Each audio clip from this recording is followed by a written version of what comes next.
ओम शांति। अॼु जी मिले तारीख़ है 29 नवंबर 2021। अॼु मुरली में गीत आहे ये केर आयो अॼु सवेरे सवेरे। ओम शांति। अॼु मिठा मिठा श्री बाबा ब्रह्मा जे तन द्वारा चवनि था, मीठे मीठे बच्चे, अंधियारो ऐं सवेरो दुनिया जे लाइ बिल्कुलु अलॻि आहे। इहे उहो त कॉमन आहिनि, तव्हां ॿारनि जो सवेरो अनकॉमन आहे। दुनिया खे पतो न आहे अंधियारो सवेरो कंहिंखे चइबो। वास्तव में अंधियारो सवेरो कल्प जे न पुरुषोत्तम संगम युग ते थींदो आहे। हाणे कलयुग जो अंधियारो ख़त्म थी सतयुग जो सोजरो अचे थो। हाणे असां अज्ञान अंधेरे खां दूर था थियूं। ॻाईंदा बि आहियूं न, ज्ञान सूर्य प्रगटिया। हाणे परमात्मा ज्ञान सूर्य आयो आहे हिन अंधियारी राति कलयुग खे बदिली करे सोजरो सतयुग लाइण लाइ। उहो सूर्य त रोशनी ॾियण वारो आहे। इहो ज्ञान सूर्य जी ॻाल्हि आहे। भक्ति खे अंधियारो, ज्ञान खे रोशनी चइबो आहे। हाणे ॿार ॼाणंदा आहिनि सवेरो थिए थो न, भक्ति मार्ग जो अंधियारो पूरो थी वियो। भक्ति खे अज्ञान चइबो आहे, छो जो जंहिंजी भक्ति कंदा आहियूं हुनजो ज्ञान ई न आहे, कुझु बि सम्झ न आहे न, वेस्ट ऑफ टाइम कंदा आहिनि। जीअं त गुड़ियनि जी पूजा था करनि अॼुकल्ह। अधु कलाक खां असां इहे गुड़ियनि जी पूजा कंदा आया आहियूं। पूजा जंहिंजी कंदा आहियूं हुनजे बारे में असांखे कुझु पतो ई न आहे। देवी देवताउनि जो पूज्य घरानो हुयो, उहो पूज्य पोइ पुजारी ठहियो, पूज्य खां पुजारी, पुजारी खां पूज्य ठहिण जी केतिरी लंबी चौड़ी कहानी आहे न। मनुष्य त पूज्य पुजारी जो अर्थ बि न सम्झंदा आहिनि। परम पिता परमात्मा ईंदा ई आहिनि संगम ते, जॾहिं अंधियारो पूरो थी वेंदो आहे। सवेरो ठाहिण ईंदा आहिनि न, परंतु उन्हनि कल्प जे संगम युग जे बदिले युगे युगे लिखी छॾियो अथनि। जॾहिं 4 युग पूरा थींदा आहिनि त पुराणी दुनिया पूरी थी वई, पोइ नई दुनिया शुरू थींदी आहे। इहे त हिन खे चइबो आहे कल्याणकारी संगम युग। हिन समय सभु नरकवासी आहिनि।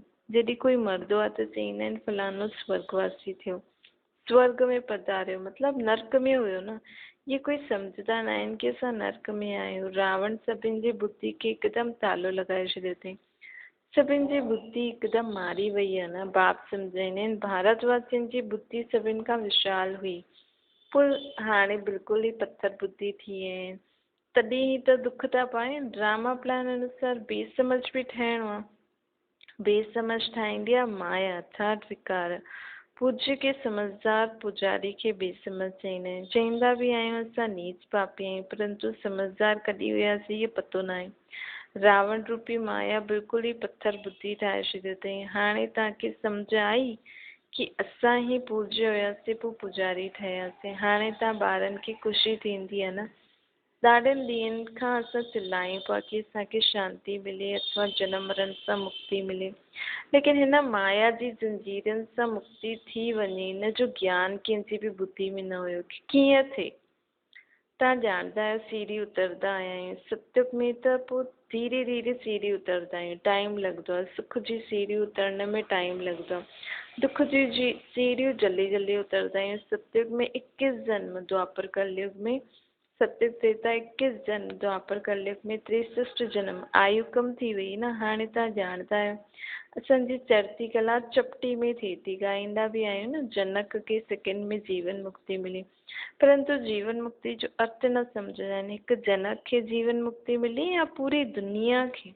हाणे तव्हांजी बुद्धि जो तालो खुलियो आहे। कंहिंजी डल बुद्धि हूंदी आहे त चईंदा आहियूं परमात्मा इन्हनि खे सुठी बुद्धि ॾे। सतयुग में अहिड़ी ॻाल्हियूं हूंदियूं न आहिनि। जो आत्मायूं ॾाढे समय खां परमात्मा खां अलॻि रहियूं आहिनि, उन्हनि जो बि हिसाबु आहे। बाप जॾहिं परम धाम में हुया उन समय जो आत्मायूं उन्हनि सां गॾु मुक्ति धाम में रहंदियूं आहिनि, उहो पिछाड़ी में ईंदियूं आहिनि।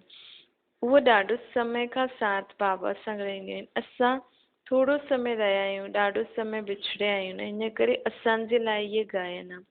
आत्मा परमात्मा अलॻि रहे भोकार, उन्हनि जो ई हाणे मेलो थो लॻे न। जो आत्मायूं ॾाढे समय खां बाबा खां विछड़ियूं आहिनि त उहो ॾाढे समय साथ रहियूं आहिनि। इन करे उहे मिलंदा बि न आहिनि। बाप चईंदा आहिनि मां तव्हां ख़ासि ॿारनि खे अची करे पढ़ाईंदो। तव्हां ॿारनि सां गॾु पोइ सभिनि जो कल्याण थी वेंदो आहे। हाणे सभिनि जी क़यामत जो समय आहे। अञा हाणे सभु हिसाब किताब चुक्तो करे सभु मथे हली वेंदा। बाक़ी तव्हां राज्य भाग्य पाईंदव। इहे ॻाल्हियूं कंहिंजी बुद्धि में न आहिनि।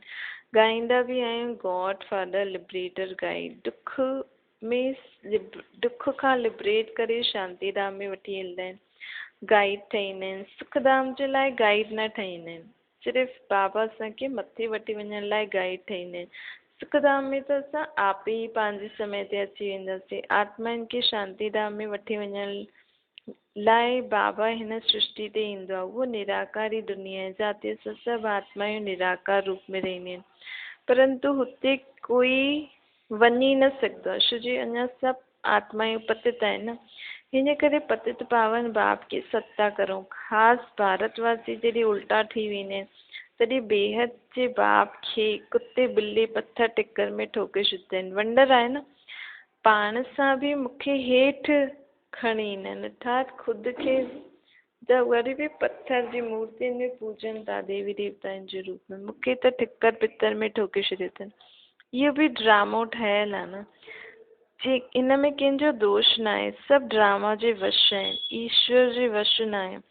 ईश्वर सां बि ड्रामो तिखो आहे। बाप चवंदा आहिनि मां बि ड्रामा अनुसार समय ते ईंदो आहे, मुंहिंजो अचणु हिकु ई बार आहे। भक्ति मार्ग में मनुष्य केतिरा धक्का खाईंदा रहंदा आहिनि।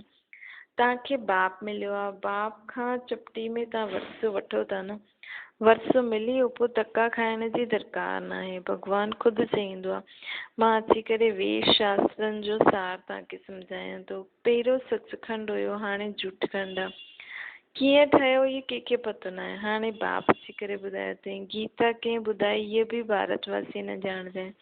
भारत जो आदि सनातन देवी देवता धर्म हो। देवता धर्म वारा ई सतो प्रधान पूज्य हाणे तमो प्रधान पुजारी ठहिया आहिनि। जॾहिं देवता धर्म प्रायलोप थी वियो पोइ बाप अची करे हुन धर्म जी वरी खां स्थापना था करनि।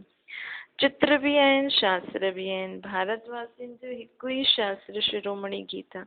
हर हिकु पंहिंजे धर्म खे भुलिजी वियो, वञी करे नाम बदिली करे हिंदू रखी छॾियो अथनि। ड्रामा में न हूंदा न, आत्मा ई पुनर्जन्म में ईंदी आहे, तमो प्रधान ठहींदी आहे, खाद पईंदी आहे। तव्हां ॼाणदा आहियो असां आत्माऊं जो सचो असां आत्माऊं जो सची वियासीं, हाणे कूड़ो थिया आहियूं। असांजो जेवर बि कूड़ो थी वियो आहे। जेवर शरीर खे चइबो आहे, शरीर द्वारा ई आत्मा पाठ वधाईंदी आहे न। असांखे केतिरो लंबो 84 जन्मनि जो पाठ मिलियो आहे, देवता क्षत्रिय वैश्य शूद्र। हाणे असां ब्राह्मण ठहिया आहियूं, पोइ फ़रिश्तो ठहींदासीं, पोइ निराकारी दुनिया में वेंदासीं, पोइ वरी खां देवताउनि जीअं पाठ वॼाईंदासीं। पूज्य पुजारी असां ई ठहींदा आहियूं। मां अगरि पूज्य खां पुजारी ठवां, बाबा चए थो मां अगरि पूज्य खां पुजारी ठवां त पोइ तव्हांखे पूज्य कीअं थियां। हिन करे मां सदैव एवर पावन रहंदो आहे, ज्ञान से सागर पतित पावन। तव्हां ई पूज्य खां पुजारी ठहींदा आहियो। ॾींहं खां पोइ राति ईंदो आहे, परंतु उहो माण्हू ॼाणदा न आहिनि। बाप सम्झाईंदा आहिनि दुनिया कूड़ी थी वई आहे, त कूड़ियूं कहानियूं ठाहे वेंदा आहिनि, ठाहे करे हिक ॿिए खे ॿुधाईंदा आहिनि। व्यास बि कमाल कई अथई। हाणे व्यास भॻवान त आहे न, भॻवान अची करे ब्रह्मा द्वारा वेद शास्त्रनि जो सार ॿुधाईंदा आहिनि। उन्हनि शास्त्र पोइ ॾेई छॾिया अथनि ब्रह्मा खे। हाणे भॻवानु किथे आहे? ईअं त न कोई विष्णु जी नाभि सां ब्रह्मा निकितो त ब्रह्मा विष्णु वेही करे वेद शास्त्र जो सार ॿुधाई न, ब्रह्मा द्वारा ई बाबा सम्झाई। त्रिमूर्ति जे मथां शिव बाबा आहे, उहो वेही करे सार ॿुधाए थो ब्रह्मा जे तन द्वारा, जंहिंजे द्वारा पोइ बाबा चवंदा आहिनि जंहिंजे द्वारा ई पोइ पालना थींदी आहे। त ब्रह्मा जी आत्मा ई सतयुग में वञी नारायण ठही करे, सरस्वती जी आत्मा लक्ष्मी ठही करे पोइ पालना कंदा आहिनि। तव्हां आहियो ब्रह्म कुमार कुमारियो, ब्राह्मण वर्ण आहे ऊच ते ऊच। तव्हां हाणे ईश्वर संतान आहियो न। ईश्वर जो यज्ञ इहो रचियलु आहे, जेको ईश्वर अची करे यज्ञ रचियो अथई, हिनजी असां संभाल था करूं। हिन ज्ञान यज्ञ में सॼी दुनिया स्वाहा थी वेंदी। हिन जो नाम आहे राजस्व अश्वमेघ अविनाशी रुद्र ज्ञान यज्ञ। राजा ई प्राप्त कराइण लाइ बाप इहो यज्ञ रचियो अथई। उहे यज्ञ रचंदा आहिनि मिट्टी जो शिव ऐं सालिग्राम ठाहे, उत्पत्ति करे पालना पोइ खलास करे छॾींदा आहिनि। देवताउनि जी मूर्ति बि ईअं ई कंदा आहिनि, जीअं नंढा ॿार गुड़ियनि जो खेल था करनि, ईअं ई इहे बि कंदा आहिनि, यज्ञ में बि कंदा आहिनि। ठाहींदा आहिनि, पूजा कंदा आहिनि, पोइ फिटी करे छॾींदा आहिनि, तोड़े छॾींदा आहिनि। हाणे बाप हिन जे लाइ चए थो स्थापना पालना ऐं विनाश, मां दुनिया जी नई दुनिया जी स्थापना थो करायां, पोइ विनाश कराईंदमि ये पुराणी दुनिया जो, पोइ पालना कराईंदमि। हाणे स्थापना थिए थी, हुन जे बदिले उहा मूर्तियुनि खे ईअं कंदा आहिनि। हाणे तव्हां मनुष्य मृत्यु लोक खां अमर लोक जे लाइ पढ़ो था न, ये तव्हांजो मृत्यु लोक जो अंतिमो जन्म अथव। बाप ईंदो ई आहे अमर लोक स्थापना कराइण। हिकु पार्वती की कथा ॿुधाए करे छा कंदा, अमरनाथ शंकर खे चईंदा आहिनि, उन्हनि खे पोइ पार्वती, उन्हनि सां गॾु पोइ पार्वती ॾेखारींदा आहिनि। हाणे शंकर पार्वती त स्थूल में अची न सघंदा आहिनि न, जॾहिं उन्हनि जो सूक्ष्म वतन में ई पार्ट आहे।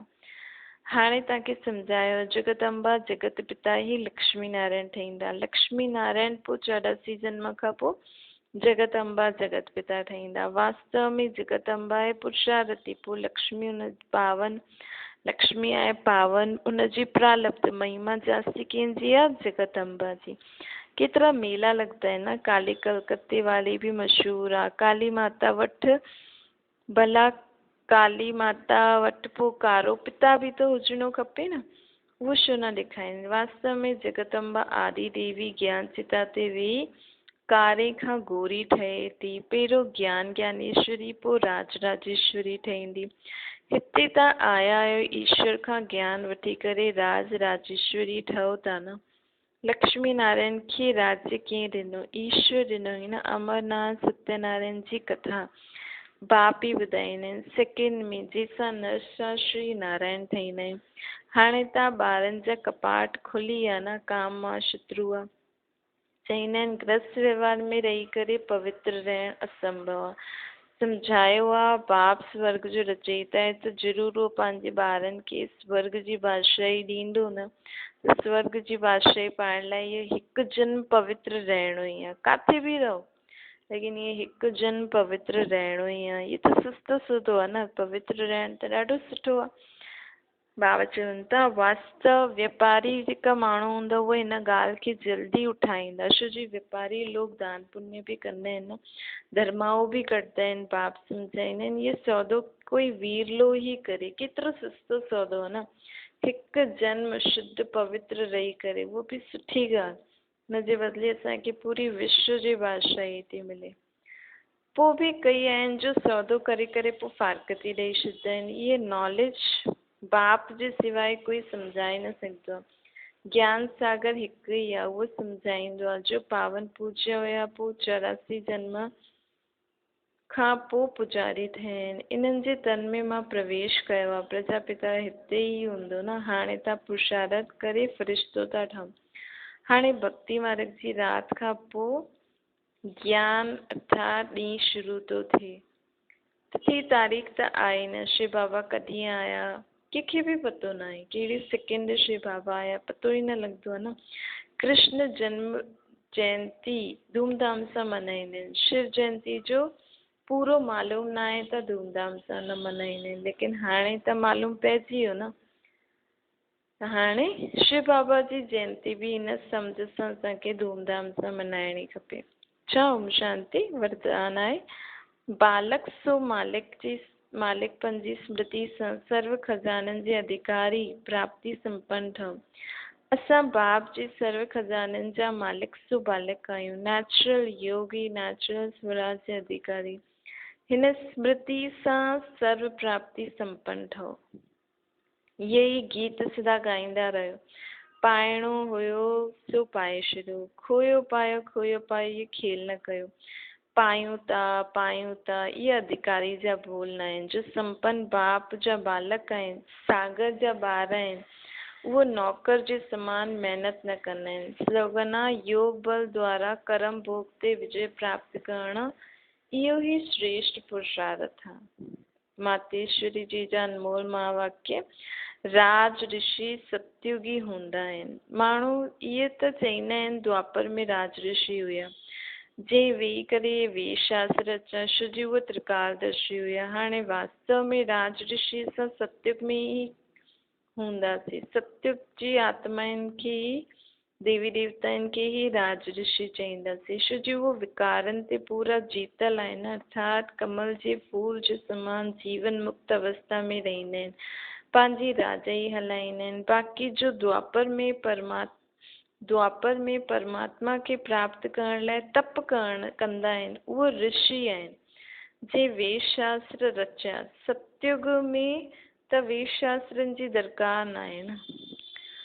बाबा चईंदा आहिनि ऋषि अर्थात बेहद जे वैरागी। मम्मा चईंदा आहिनि त उन्हनि वटि राजाई त हुई न, वैराग्य आयो त जंगलनि में तप कंदा हुया। सतयुग में त वेद शास्त्र जी दरकार न रहंदी हुई, न असां उन्हनि खे त्रिकालदर्शी चईंदासीं। जॾहिं इहा ब्रह्मा विष्णु शंकर खे त्रिकालदर्शी न चई सघंदा आहियूं, त इहे द्वापर युग वारा रजोगुण समय जा ऋषि मुनि के कीअं त्रिकालदर्शी चई सघंदा आहिनि। त्रिकालदर्शी अर्थात त्रिमूर्ति, त्रिनेत्री।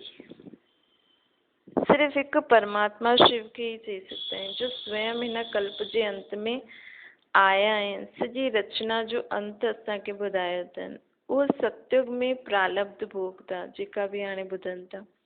हुते इहे ज्ञान न रहंदो कि असां ब्रह्मावंशी ब्राह्मण ही सिर्फ़ मास्टर त्रिनेत्री त्रिकालदर्शी ठाहींदा आहियूं। बाक़ी सॼे कल्प जे अंदरि कोई बि ज्ञान असांखे अहिड़ो मिलंदो न आहे जो असां त्रिनेत्री त्रिकालदर्शी ठहूं। न देवताउनि खे न मनुष्य खे त्रिकालदर्शी चई सघंदा आहिनि। सिर्फ़ हाणे जेके बाबा ज्ञान ॾिनो अथई, हाणे जे समय ही बाबा भी त्रिकालदर्शी त्रिनेत्री आहे। असां भी बाबा जीअं त्रिनेत्री त्रिकालदर्शी ठहिया आहियूं न। अच्छा, ओम शांति।